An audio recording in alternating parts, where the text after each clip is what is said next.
Hello friends, कैसे हो? उम्मीद करता हूँ सभी अच्छे होंगे। मैं हूं नीलकंठ प्राइवेट आईटीएस राजेश। आप सभी का एक बार फिर से स्वागत करता हूं अपने इस यूट्यूब चैनल जीवन अमूल्य डीएल या फिर एनके आईटीआई में।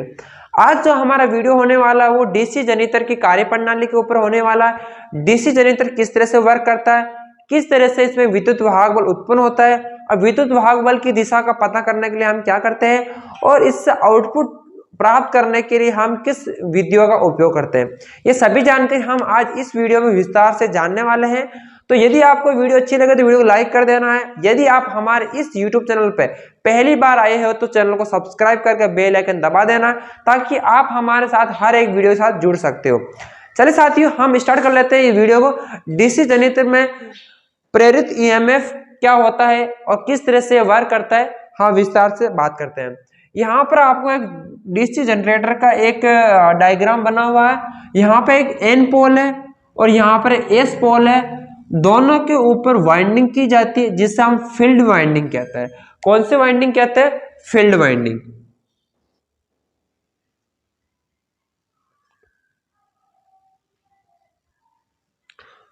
दोनों पोल के ऊपर जो वाइंडिंग की जाती है जिसे हम फील्ड वाइंडिंग कहते हैं। फील्ड वाइंडिंग के मध्य एक आर्मेचर होता है जो कि एक चालक होता है, उसे हम आर्मेचर कहते हैं। आर्मेचर को दोनों चुंबकीय क्षेत्र में घुमाया जाता है, यानी उसे यांत्रिक ऊर्जा प्रदान करके उसे घुमाया जाता है। जिस वक्त हमारा आर्मेचर दोनों चुंबकीय क्षेत्र में घूमता है अर्थात उसे गतिमान कराया जाता है, उस समय चुंबकीय क्षेत्र की रेखाओं का छेदन करता है और छेदन करने के बाद प्रेरित ईएमएफ उत्पन्न होता है आर्मेचर पर। वो आर्मेचर प्रेरित ईएमएफ को बाह्य प्रतिरोध तक पहुंचाता है। बाह्य प्रतिरोध तक पहुंचाने के लिए वो कम्यूटेटर या फिर स्लिप रिंग का उपयोग करता है। हम यही पूरी जानकारी इस वीडियो के अंदर जानने वाले हैं। सबसे पहले हम बात करते हैं ईएमएफ क्या होता है, यानी ईएमएफ इलेक्ट्रोमोटिव फोर्स क्या होता है, जिसे हम हिंदी में कहते हैं विद्युत वाहक बल। विद्युत वाहक बल ईएमएफ क्या होता है? जब चालक यानी आर्मेचर को किसी भी चुंबकीय क्षेत्र में घुमाया जाता है या फिर गतिमान कराया जाता है तो उस समय उस चालक में प्रेरित चुंबकीय क्षेत्र का छेदन होता है। छेदन करने के कारण आर्मेचर के चालक में एक प्रेरित ईएमएफ उत्पन्न होता है। ये हमने बात कर रखी है पहले वाली वीडियो में।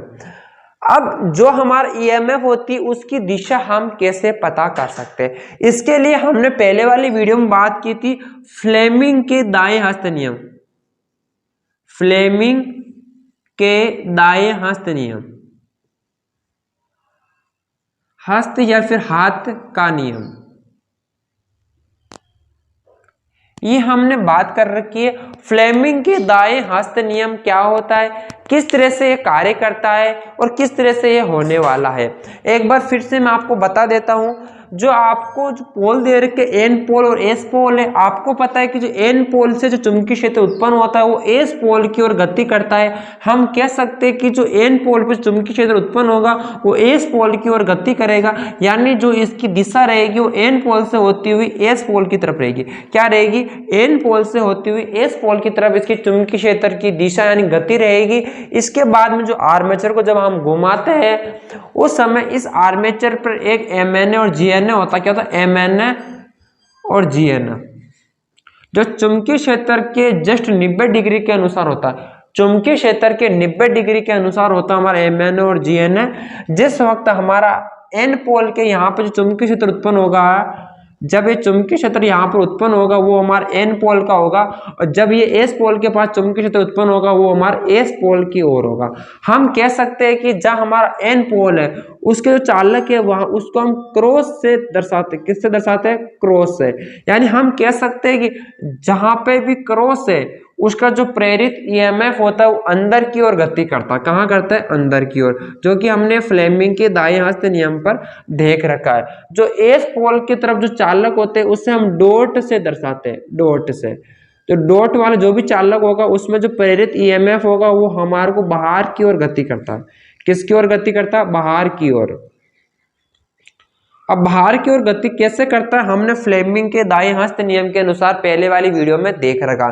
शॉर्ट से मैं आपको बता देता हूँ, जो हमारा दाहिना हाथ होता है उसकी जो हमारा अंगूठे होता है, जो प्रथम उंगली और मध्य का उंगली होती है, तीनों को 90 डिग्री पर इस तरह से फैलाते हैं। जिस वक्त हमारी जो प्रथम उंगली होती है जिसकी दिशा हमारे चुंबकीय क्षेत्र की दिशा अगर वो दर्शाता है एन पोल से होते हुए एस पोल में जो चुंबकीय क्षेत्र दिशा जा रही है बिल्कुल सेम है कि हमारी प्रथम उंगली है चुंबकीय क्षेत्र की दिशा की गतियां दिशा दर्शा रही है, उसी वक्त हमारा जो अंगूठा है वो हमारा चालक की गति दर्शा रहा है, तो उस समय हमारा जो मध्य का उंगली होती है वो हमारा प्रेरित ईएमएफ की दिशा दर्शाती है। यानी चुंबकीय क्षेत्र की दिशा में प्रथम उंगली दर्शा रही है, जबकि चालक की गति हमारा अंगूठा दर्शा रहा, जो हमारा मध्य का उंगली होती है प्रेरित ईएमएफ की दिशा दर्शाती है। अभी अंदर की तरफ है तो अंदर की तरफ हमारा प्रेरित ईएमएफ जाएगा। हम कह सकते हैं जो एन पोल पर जो बनने वाला ईएमएफ है वो अंदर की तरफ गति करेगा, जो एस पोल पर बनने वाला विद्युत वाहक बल है वो बाहर की ओर गति का।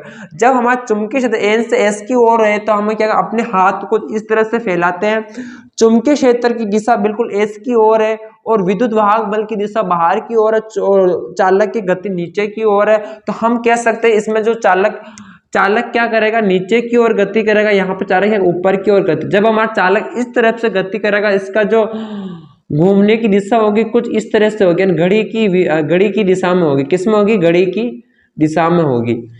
उस समय हमारा जो भी इसमें विद्युत वाहक बल उत्पन्न होता है वो बाहर की ओर होता है। हमने फ्लेमिंग के दाएं हस्त नियम में आसानी सरल तरीके से बात कर रखी है विस्तार से।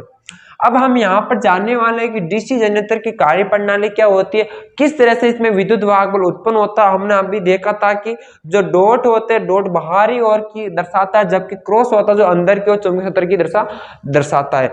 फ्लेमिंग के दाएं हस्त नियम के अनुसार हम इसमें ईएमएफ की दिशा का पता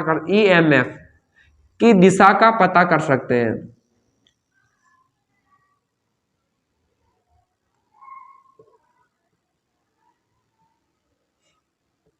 ये हमने पहले वाली वीडियो में आसानी सरल तरीके से हमने बात कर रखी है, ठीक। ये पहले वाला था।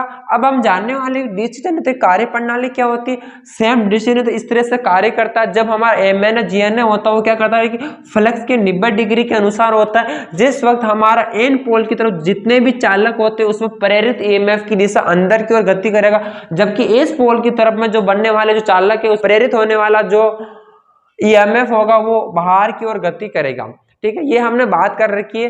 अब हम जानते हैं कि इससे जो हम आउटपुट प्राप्त करते हैं वो किस तरह से करते हैं। प्रेरित ईएमएफ तो भले ही हमारा उत्पन्न हो चुका है, लेकिन उससे बाह्य प्रतिरोध तक पहुंचाने के लिए हम क्या करते हैं। इसके लिए दो विधियां होती है। कौन सी होती है मेरे पास साथियों? दो विधियां होती है। एक होती है स्लिप रिंग विधि। कौन सी होती है? स्लिप रिंग विधि। और दूसरी होती है हमारी स्प्लिट रिंग विधि। कौन सी होती? स्प्लिट रिंग विधि। स्प्लिट रिंग विधि। दोनों विधियों के माध्यम से हम किसी भी डीसी जनरेटर से आउटपुट प्राप्त करने की दो विधियां होती है। इन दोनों विधियों के माध्यम से हम डीसी जनरेटर से उत्पन्न होने वाली विद्युत वाहक बल होता है यानी ईएमएफ होता है उसे बाह्य प्रतिरोध तक पहुंचाने के लिए हम दो विधियों का उपयोग करते हैं। अब जानते हैं कि दोनों विधियां किस तरह से वर्क करती है, किस तरह से इनका सिद्धांत रहता है और किस तरह से यह कार्य करती है। आइए जानते हैं विस्तार से। सबसे पहले हम बात कर लेते हैं पहले वाले स्लिप रिंग के बारे में। स्लिप रिंग क्या होती है, किस तरह से कार्य करती है। स्लिप रिंग का यूज हम किसी भी डीसी जनरेटर से एसी की उत्पत्ति करनी हो, एसी प्राप्त करनी हो तो हम स्लिप रिंग का उपयोग करते हैं। यानी कह सकते हैं कि जो हमारा एसी जनरेटर होगा उसके लिए हम स्लिप रिंग का उपयोग करते हैं।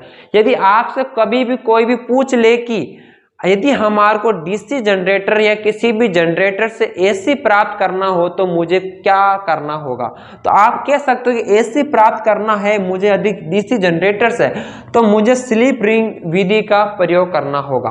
अब स्लिप रिंग विधि किस तरह से कार्य करती है, किस तरह से इसमें एसी उत्पन्न होती है, हम जानते हैं विस्तार से। सर्वप्रथम हम यहाँ पर कुछ ऐसे डायग्राम बनाते हैं जिससे कि आपको समझने में आसानी रहेगी।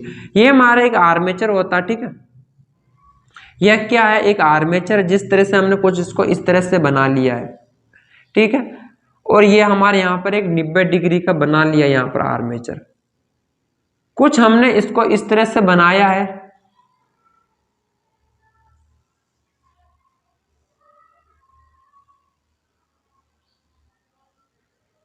ठीक है, हमने यहाँ पर 4 तरह के कुछ डायग्राम बनाए हैं, यहाँ पर आपको समझ में आ रहा होगा। अब जो हमारा पहला डायग्राम, ये कौन सा पहला डायग्राम, ये है हमारे पास है दूसरा डायग्राम, ये हमारे पास तीसरा डायग्राम, ये हमारे पास है चौथा डायग्राम। हम इन 4 डायग्रामों से जानने वाले कि एसी कैसे उत्पन्न होती है। अब हमारा ये क्या है, एक आर्मेचर, क्या है मेरे साथी, एक आर्मेचर यानी एक चालक है, और चालक में हमें पता है कि विद्युत वाहक बल उत्पन्न होता है। ये चालक हमारे एन पोल तथा एस पोल के बीच में रहता है। किस में रहता है, एन पोल तथा एस पोल के बीच में रहता है, एन पोल तथा एस पोल के बीच में रहता है। ठीक है, सभी के मैंने एन और एस पोल रख दिया है। एन और एस पोल के बीच के अंदर आर्मेचर रहता है। जब ये आर्मेचर घूमता है तो इसमें विद्युत वाहक बल उत्पन्न होता है। जब हमारा आर्मेचर कुछ इस स्थिति में हो, उस वक्त यहाँ पे क्या होता है कि एम एन और जी एन होता है। क्या होता है, एम एन जी एन होता है, चुंबकीय क्षेत्र की दिशा होती है।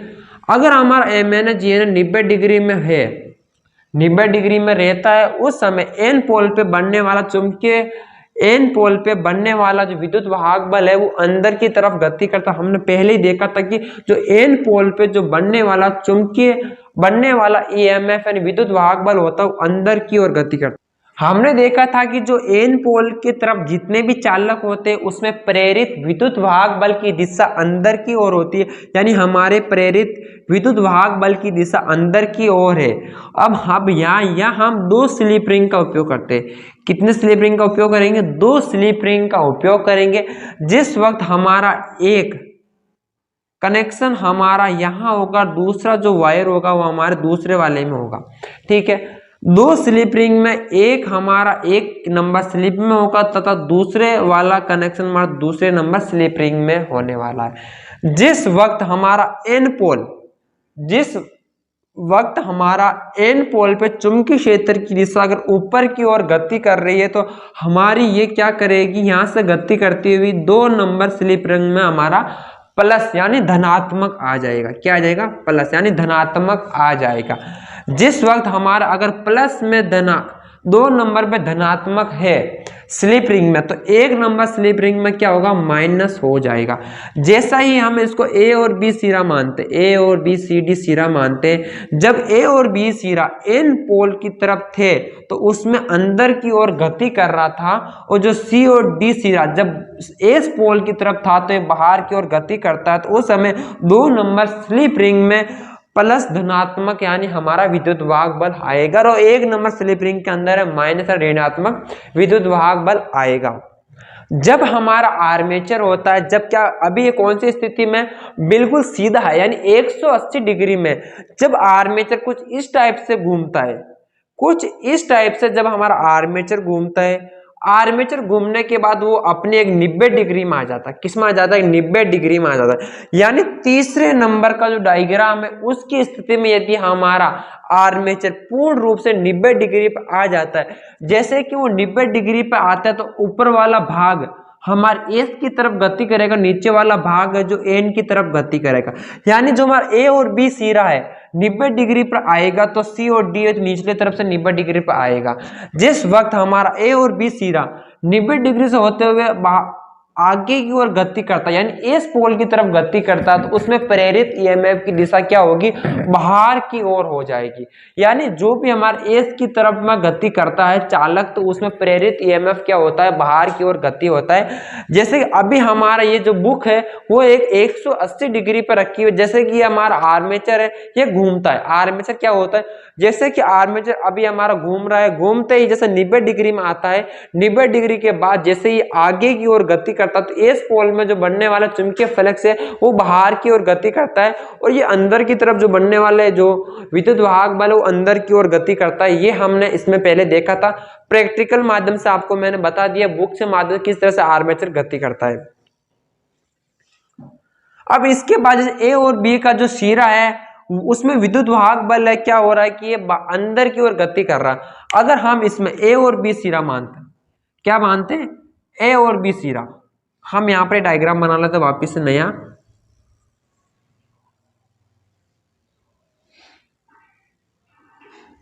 ठीक है, ये डायग्राम बनाए, यहां पर एन पोल है, यहां पर एस पोल है।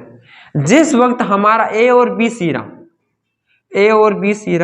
ये होगा सी और डी सिरा। जब ए और बी सिरा एन पोल की तरफ था तो उसमें प्रेरित विद्युत वाहक बल की दिशा अंदर की ओर थी जिस वक्त ये एन पोल पर था। अभी ए और बी सिरा किस पे है, एस पोल की ओर है, तो उस समय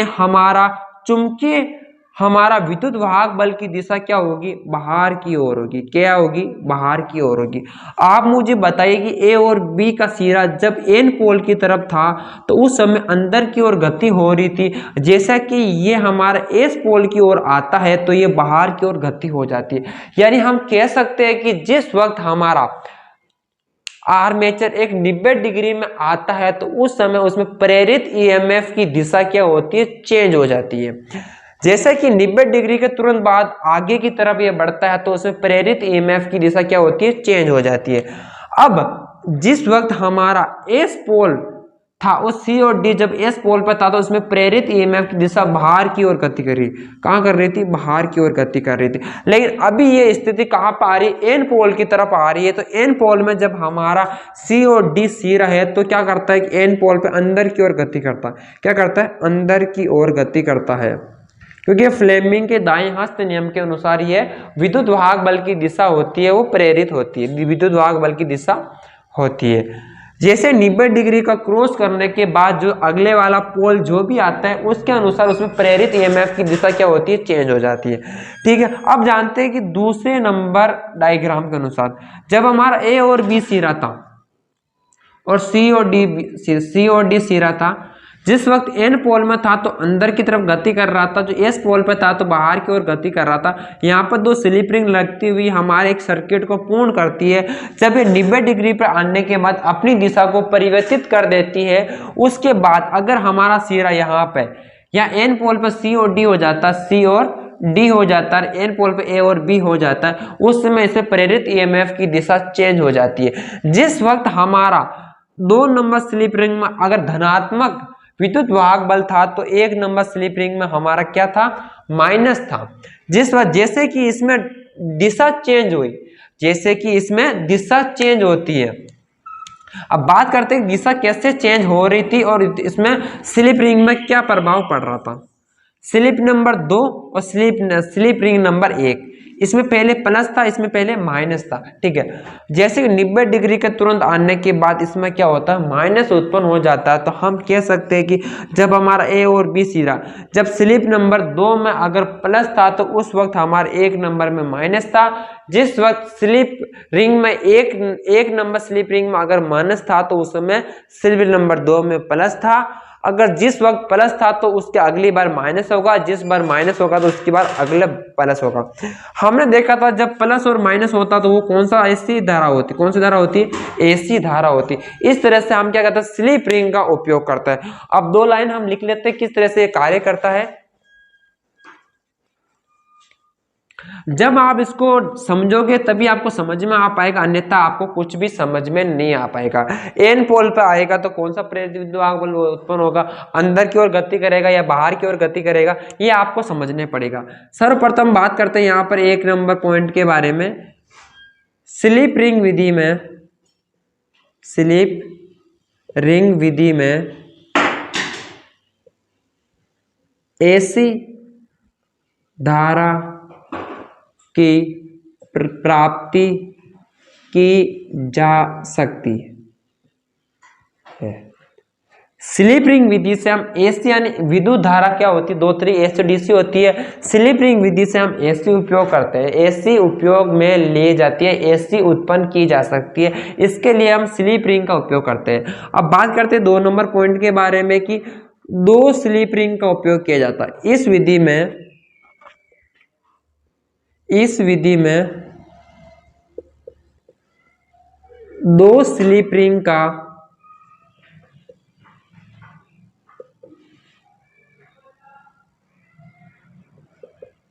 उपयोग किया जाता है।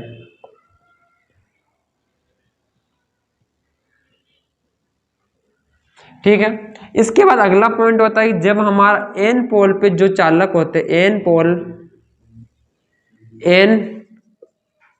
पोल पर जो चालक हो वे उस पर प्रेरित ईएमएफ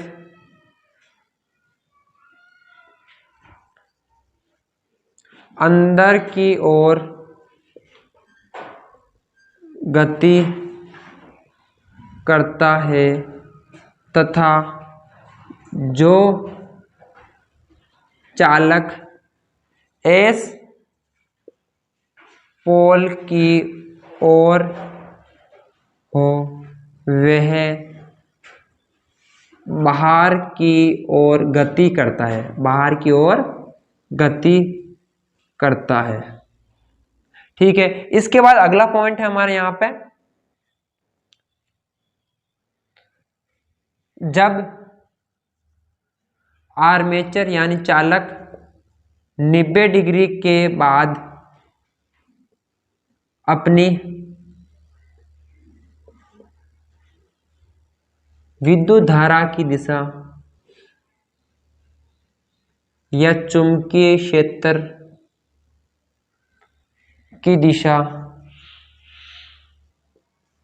में परिवर्तन करता है, उस समय दोनों स्लिप रिंग में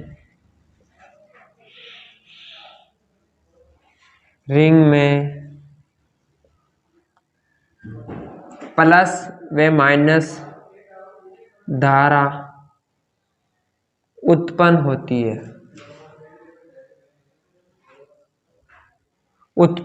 है। ये हमने पॉइंट कुछ लिखा है, एक दो पॉइंट और बाकी है वो भी बता देता हूं मैं आपको।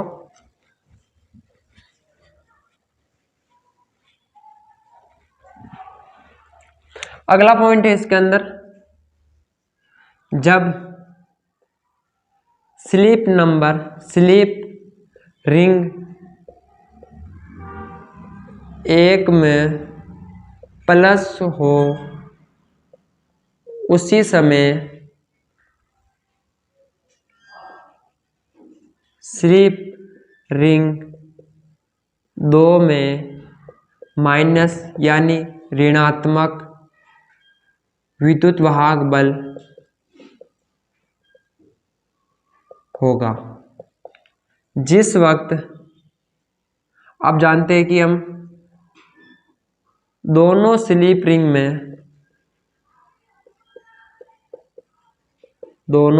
रिंग में सदैव आर्मेचर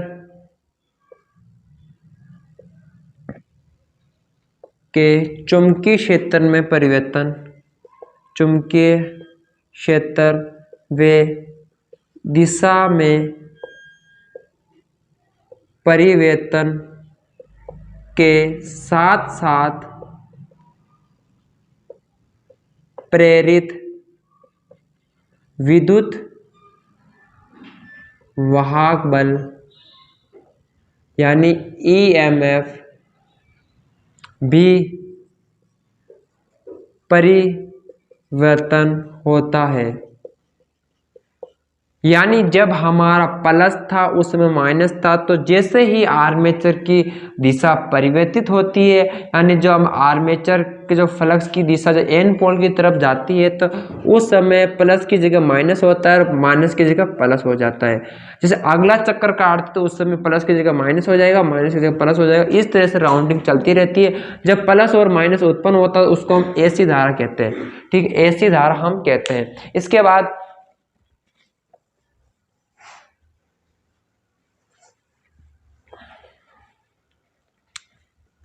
अगला पॉइंट है, चालक पर यानी आर्मेचर पर सदैव एसी धारा उत्पन्न होती है।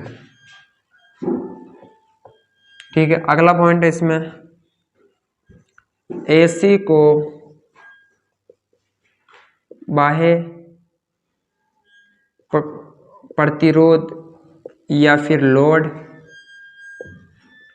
तक पहुंचाने के लिए जाने के लिए 2 स्लिप रिंग उपयोग में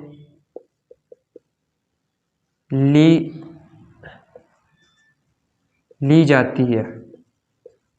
ठीक है, इसके बाद अगला पॉइंट है स्लिप रिंग के साथ 2 कार्बन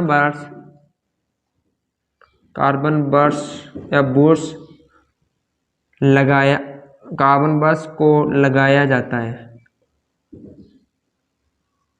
जिससे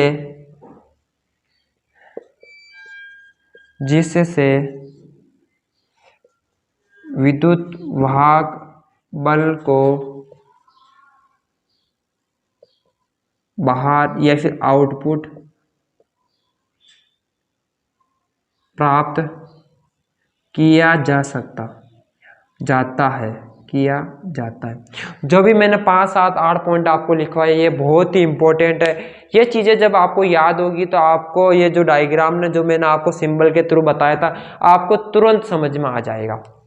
ठीक है, अभी हमने देखा था कि जो हमारा डीसी जनरेटर होता है जिसका जो आउटपुट होता है उसकी जो पहली विधि होती है स्लिप रिंग विधि।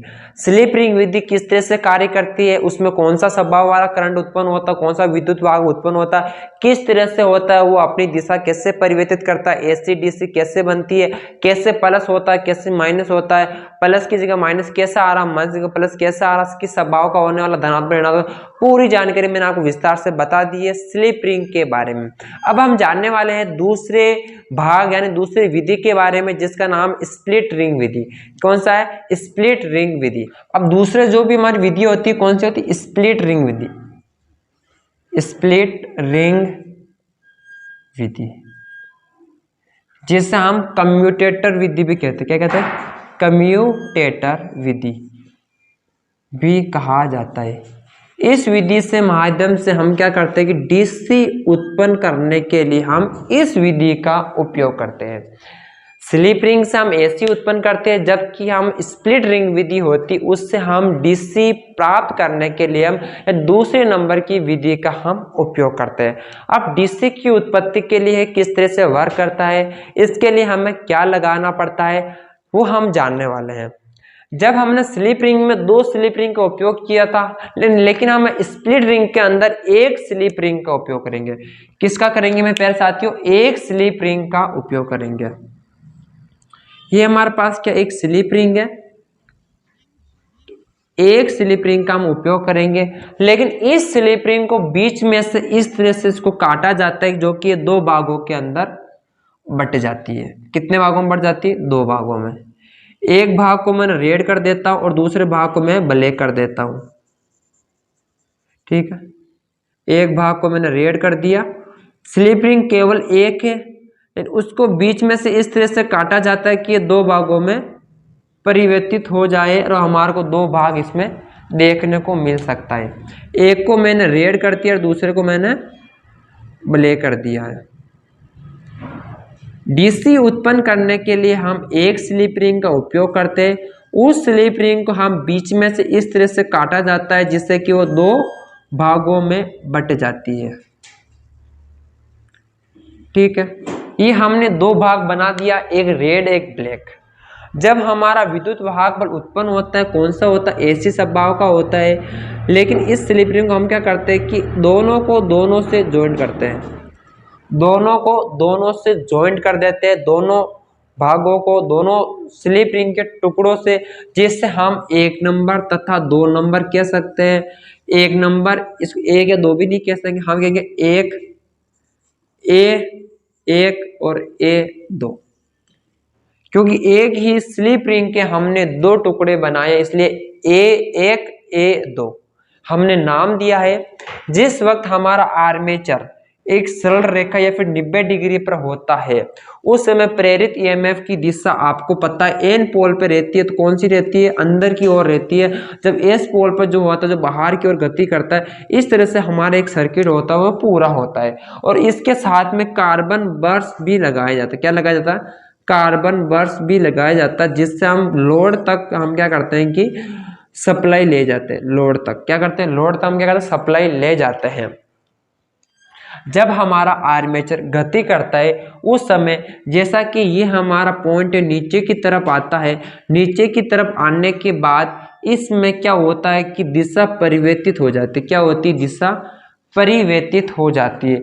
जैसे कि दिशा परिवर्तित होती है तो इसमें क्या होता है कि अंदर की ओर गति करता है। क्या करते हैं? जब ये अंदर की ओर गति करेगा, ये कब बाहर की ओर गति करेगा तो इसमें माइनस उत्पन्न होता है, इसमें प्लस उत्पन्न होता है। ये हमने पहले वाली स्लिप रिंग में देखा था। लेकिन यहाँ पर केवल हमारा डीसी की आवश्यकता है तो उसमें क्या करेंगे हम? स्लिप रिंग होता है उस वक्त हमारा ये बाहर की ओर गति कर रहा। क्या कर रहा? बाहर की ओर गति कर रहा। तो इसमें कौन सा स्वभाव वाला होगा? प्लस। इसमें कौन सा होगा? माइनस। ठीक है। उसके बाद जैसा कि हमारा आर्मेचर घूमता हुआ अपने निश्चित समय 90 डिग्री में आता था, उस समय जो ये गति इस तरफ से कर रहा है उस समय इसमें कौन सा? अंदर की ओर गति करेगा। ठीक, अंदर की ओर गति करेगा। क्या करेगा? अंदर की ओर गति करेगा। तो हमारे यहाँ पर देख सकते हैं क्या अंदर की ओर गति कर रहा है और ये बाहर की ओर वापस क्या कर रहा है? बाहर निकल रहा है। बाहर की ओर क्या कर रहा है? वापस से निकल रहा है। ठीक है। उसके बाद वापस से आर्मेचर घूमता हुआ नीचे की तरफ आएगा, वापस के अंदर की तरफ गति करेगा बाहर की। यह स्लिप रिंग क्या होती है? इसके साथ सदैव जुड़ी होती है। क्या होती है? सदैव जुड़ी होती है। सदैव क्या होती है? जुड़ी होती है। उसके बाद जैसा कि इसमें जब भी प्लस होगा तो प्लस ही उत्पन्न होगा, इसमें माइनस होता तो माइनस ही उत्पन्न होता है। जिसमें प्लस है तो प्लस रहेगा, जिसमें माइनस तो माइनस सदैव होगा वही रहने वाला है। इस विधि को हम कहते हैं स्प्लिट रिंग विधि। क्या कहेंगे? स्प्लिट रिंग विधि। अब जो हमारा जो स्लिप रिंग तथा स्प्लिट रिंग विधि में जो भी हम स्लिप रिंग उपयोग करते हैं ये आर्मेचर की शाफ्ट पर लगाया जाता है। किस पर लगाया जाता है? आर्मेचर की शाफ्ट पर लगाया जाता है। इससे हम डीसी उत्पन्न कर सकते हैं जिसमें सदैव प्लस तथा माइनस उत्पन्न हो रहा है। प्लस तथा सदैव माइनस उत्पन्न हो रहा है, वो अपनी सीमा या फिर अपनी दिशा या अपनी मान में परिवर्तन नहीं कर रहा है तो वो कौन सा स्वभाव का होता है? डीसी स्वभाव का होता है। किस स्वभाव का होता है मेरे प्यारे साथियों? डीसी स्वभाव का होता है। यदि हमारे को किसी भी जनरेटर से डीसी की उत्पत्ति करनी हो, डीसी प्राप्त करना हो तो हम इसके लिए स्प्लिट रिंग विधि का उपयोग करते हैं। समझ में आ चुका होगा स्प्लिट रिंग विधि क्या होती है और स्लिप रिंग विधि क्या होती है। इसमें भी कुछ एक दो लाइन हम लिख लेते हैं। सर्वप्रथम हम यहाँ पे पहला पॉइंट होता है इसके अंदर की डीसी धारा या विद्युत वाहक बल प्राप्त करने के लिए इस विधि का उपयोग किया जाता है।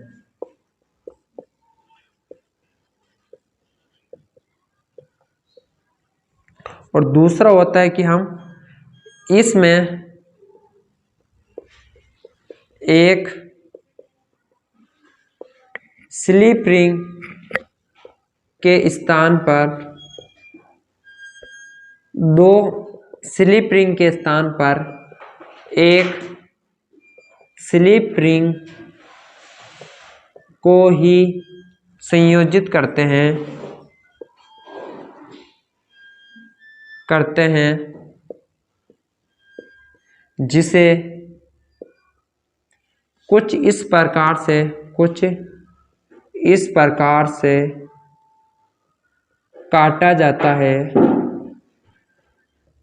काटा जाता है जो दो भागों में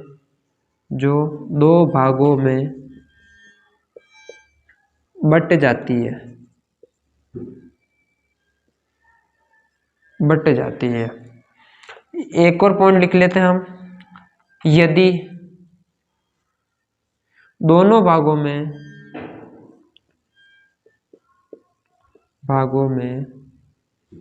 विद्युत वाहक बल की दिशा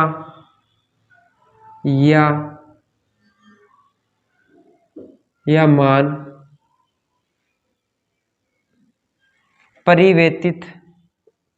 परिवर्तन नहीं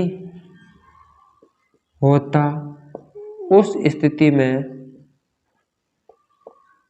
इसमें सदैव डीसी धारा उत्पन्न होती है। ये जो 4 पॉइंट है वो भी बहुत इंपॉर्टेंट है। स्लिप रिंग में जो मैंने 7-8 पॉइंट बताए वो भी इंपॉर्टेंट है, और स्प्लिट रिंग विधि में जो मैंने आपको पॉइंट बताए वो भी बहुत इंपॉर्टेंट है। स्लिप और स्प्लिट रिंग क्या होती है मैंने विस्तार से आपको पूरी जानकारी के माध्यम से बताया है। अगर आपको वीडियो अच्छी लगे तो वीडियो को लाइक करना, चैनल पे पहली बार आए तो चैनल सब्सक्राइब करके बेल आइकन जरूर दबा देना। अब हम अगली जो वीडियो आएगी उसमें बात करेंगे डीसी जनरेटर के भाग के बारे में, कितने तरह के डीसी जनरेटर होते हैं, किस तरह से वो कार्य करते हैं, किस तरह से उनका स्वभाव होने वाला है, किस तरह से प्रेरित ईएमएफ की हम उसमें उत्पन्न होता है, उसका वैल्यू कैसे पता कर सकते हैं, सभी के बारे में हम स्टेप बाय स्टेप बात करेंगे। अगर आपको हमारा डीसी जनरेटर का स्टेप बाय स्टेप पूरी वीडियो देखना हो तो आप हमारे इस चैनल को सब्सक्राइब कर लीजिएगा, और हमारे प्लेलिस्ट में जाकर आप स्टेप बाय स्टेप पूरी वीडियो देख सकते हो। एक बार फिर से मैं आपका स्वागत करूंगा नीलकंठ प्राइवेट आईटीआई में अपनी नए वीडियो के साथ। तब तक के लिए जय हिंद, जय भारत, वंदे मातरम।